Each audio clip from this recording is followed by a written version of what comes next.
શહીદ દિવસ નિમિત્તે વડોદરા ભાજપ યુવા મોરચા દ્વારા પ્રભાત ફેરી યોજવામાં આવી હતી અને શહીદોના સ્મારક પર પુષ્પાંજલિ અર્પિત કરી હતી।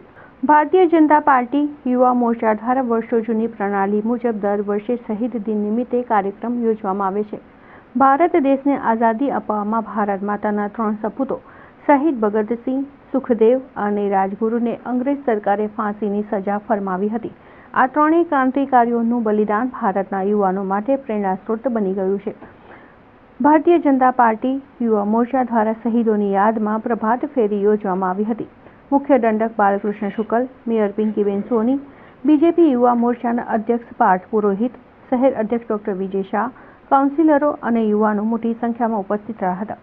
નવી પેઢી અને યુવાનોમાં દેશભક્તિનો સંચાર થાય તે માટે યોજાયેલ પ્રભાત ફેરી લહેરીપુરા ન્યૂ રોડ, બરાનપુરા, ભાટવાડા, ચોખંડી, ગેંડીગેટ, બાજવાડા, ગાંધીનગર ગૃહ થઈને ટાવર 4 રસ્તા, દાંડિયા બજાર, ખારીવાવ રોડ, માર્કેટ 4 રસ્તા થઈ ન્યાય મંદિર શહીદ ભગતસિંહની પ્રતિમા ખાતે પૂર્ણ થઈ હતી। પ્રભાત ફેરી બાદ તમામ ઉપસ્થિત મહાનુભાવોએ શહીદ ભગતસિંહની પ્રતિમાને પુષ્પહાર કરીને દેશ માટે બલિદાન આપનાર તમામ નામી અનામી શહીદોની શહાદત યાદ કરી શ્રદ્ધાસુમન અર્પણ કર્યા હતા। ભારત દેશને ગુલામીની જંજીરોમાંથી મુક્ત બનાવવા માટે વીર ભગતસિંહ, સુખદેવ અને રાજગુરુ પોતાની યુવાનીના સમયમાં ખરા યુવાનીના સમયમાં તેમણે પોતાના પ્રાણોની આહુતિ આપી અને દેશને આઝાદી અપાવવા માટે પોતાના પ્રાણોની આહુતિ આપી। ત્યારે વડોદરા શહેરમાં પ્રતિવર્ષની જેમ ભારતીય જનતા પાર્ટી યુવા મોરચા દ્વારા પ્રભાત ફેરીનું આયોજન કરવામાં આવે છે।